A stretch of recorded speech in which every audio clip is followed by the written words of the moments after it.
At sa pagpapatuloy ng ating recap, hindi niya alam kung paano tumugon at muling inulit ng babae ang tanong, agad na pinalaos ni Jinwoo ang kanyang sandata at napagtanto niyang naging pabigla-bigla siya, kaya naman sumagot siya na naligaw lang siya at napadpad doon. Naunawaan ni Chai na miyembro siya ng pangkat ng pagmimina, kaya sinabi niyang nasa silid siya ng pinuno at hiniling na umatras siya. Napansin ng ating bida na ang babaeng ito ay talagang karapat-dapat sa kanyang reputasyon na hindi niya man lang siya namamalayan hanggang sa nagsimula siyang magsalita.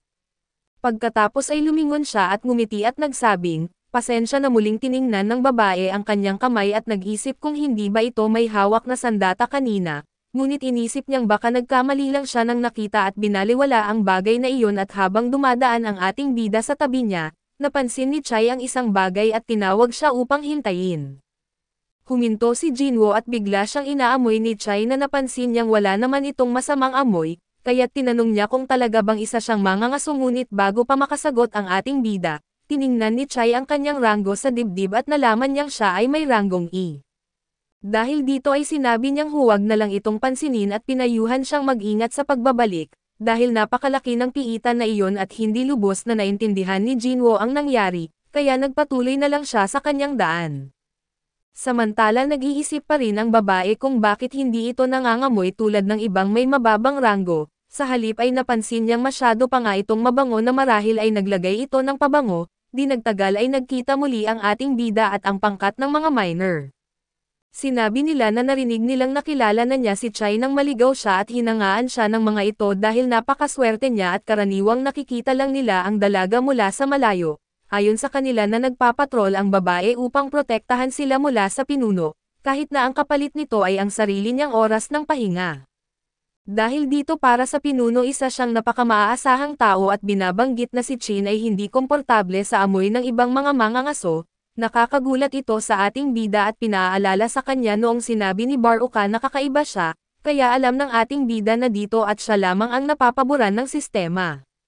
Lumabas sila sa portal at sabay binayaran siya ng kanyang boss habang tinatanong kung nais niyang magtrabaho para sa kanya, magalang na tinanggihan ito ni Jinwoo at dahil dito ay tinanong ng boss kung maaari pa ba siyang tumulong kahit isang araw. Sapagkat bukas ay magkakaroon ng mga pagsalakay ng antas A at C na kung saan darating ang ikalawang pangkat ng pagsalakay.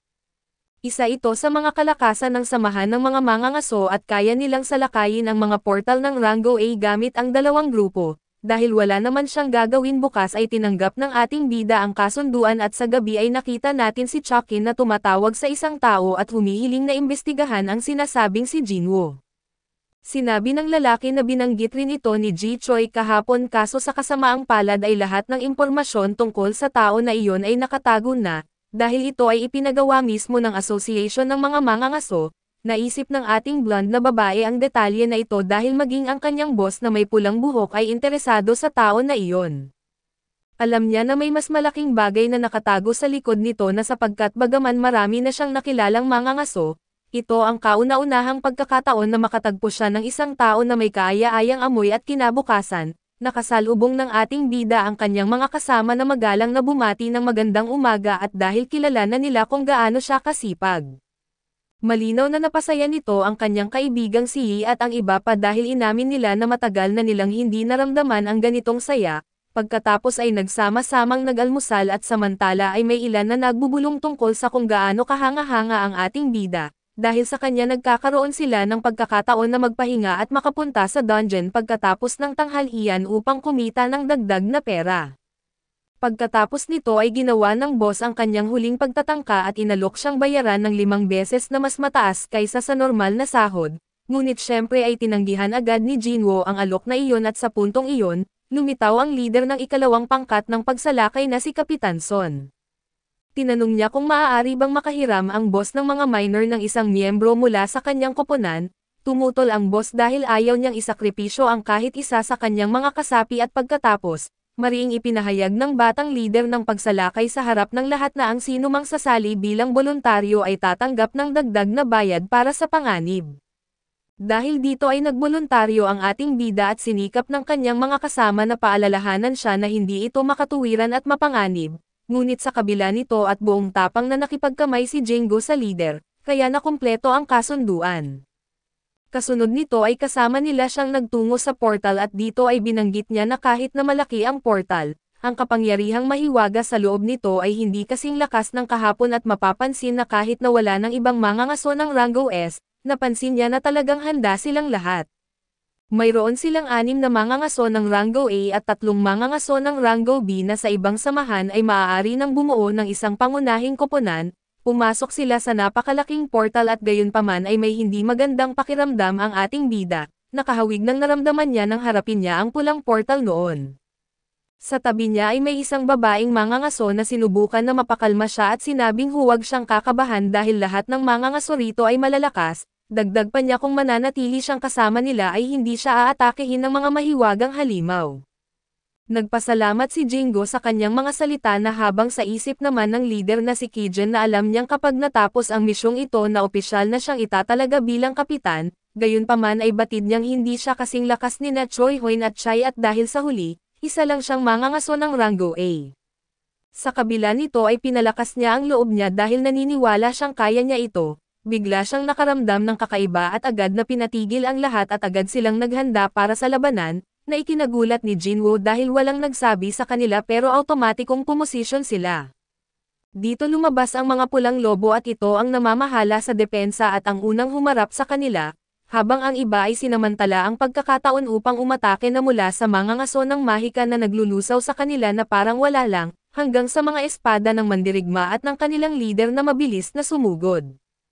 Samantala ay napaisip ang babae sa tabi ni Jinwoo na hindi dapat naruroon ang mga Rango C na halimaw sa isang Rango A na piitan. Nang suriin niya ang isa sa mga halimaw ay napansin niyang may tali ito sa leeg at agad niya itong ipinaalam sa leader, sinasabing tila pinalaki at inalagaan ang mga halimaw na ito bilang mga aso ng pangangaso.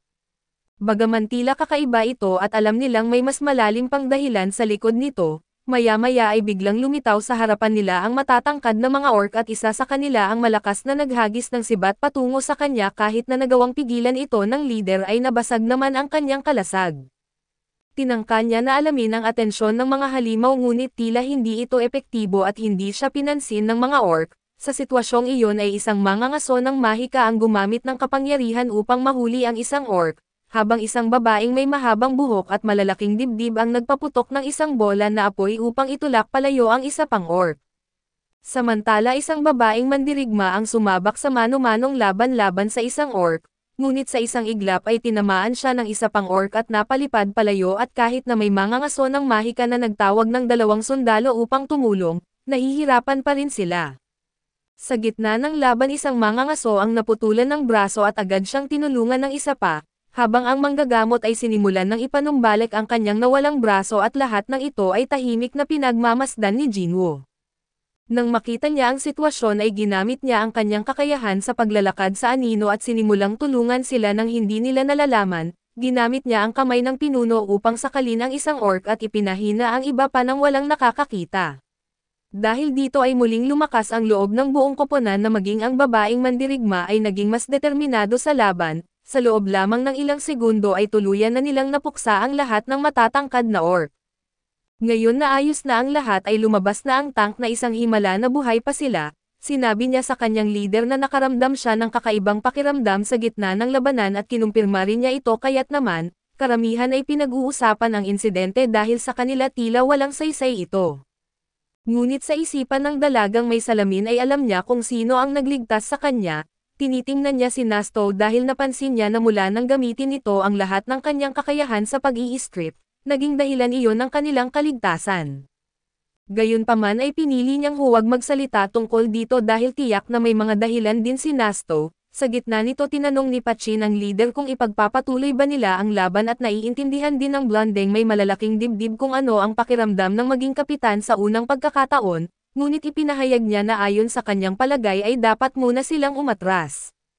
Sumang-ayon din ang tank na nakasuot ng pulang baluti at sapagkat dahil sa lakas ng mga orc, kailangan nila ng hindi bababa sa 2 healer at 3 mage at dahil dito ay napaisip siya at maging si Jinwoo ay naunawaan ito na alam nilang bawat mangangaso ay nagnanais sakupin ang isang dungeon, kaya umaasa sila na magiging matalino ang leader sa pagpapasya.